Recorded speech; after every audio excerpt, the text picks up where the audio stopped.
Let me ask you something. If life threw you a massive curveball tomorrow, would you be ready? I'm talking about the kind of moment that flips your world upside down. Losing a job, facing a health scare, watching the economy take another unexpected nosedive. The kind of moment where most people panic, shut down, or grab a pint of ice cream like a life raft. But what if you could change how you handle anything without losing your mind, your confidence, or your peace? Stick with me until the end of this video because I'm giving 5 battle-tested steps that will make you unshakable in the face of uncertainty. And trust me, you're gonna wanna stick around for step number 5 because it's the defining factor that sets truly resilient people apart from the rest. You're not losing, you're leveling up. Change feels like loss because it disrupts our routine. And as humans, we love a good routine, especially when it involves knowing exactly where the coffee machine is and avoiding unnecessary human interaction before that first sip. But here's the truth. Change isn't the end.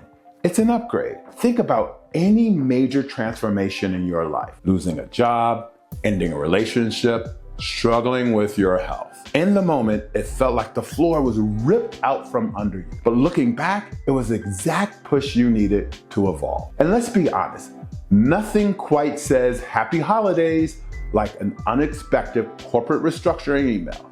It's basically the workplace version of, it's not you, it's us. It's definitely you. Real talk. When I hit rock bottom at 52, burnout, overweight, insulin resistance, I didn't see it as an opportunity. I saw it as a crisis. But guess what? That crisis turned into a transformation that gave me my life back. The truth is, your breakdowns can be your breakthroughs if you decide to turn them into one. When uncertainty strikes, ask yourself, how is this pushing me to grow? Instead of resisting, lean into the lesson. Because let's be honest, resistance just makes it worse. It's like fighting against the TSA when they pull you for additional screening. You're not getting out of it, so you might as well go with the flow. I love control. I like knowing what's coming, planning for it, and having a backup plan for my backup plan. But life? Oh, life don't care. The economy doesn't care. Your boss setting new strategic vision that wasn't on the Q1 agenda. Nope. Your metabolism hasn't even texted you back in years. But you know what you can do to control? You can control your response. You can control how much sleep you get. You can control what you put in your body. You can control whether you react emotionally or respond strategically. Resilient people focus on what's in their power, not what's going on outside of it.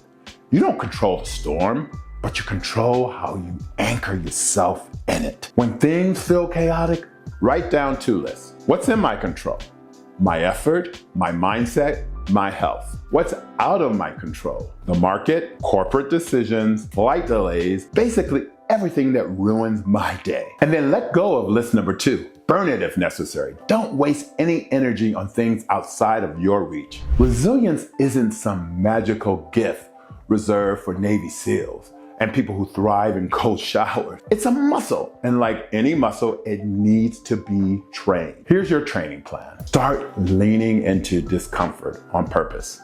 Maybe it's doing a workout you hate. Maybe it's having a tough conversation. The more practice handling small discomforts, the better you will get at handling the big ones. Every morning, ask yourself, what's the thing I can handle with strength today? Build habits that ground you. Meditation, journaling, working out, whatever keeps you steady. Because resilience isn't just about pushing through. It's also about refueling. Burnout isn't resilience.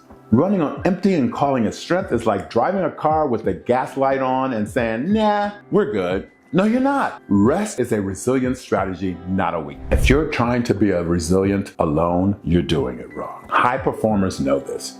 You don't go to war alone. You build an army.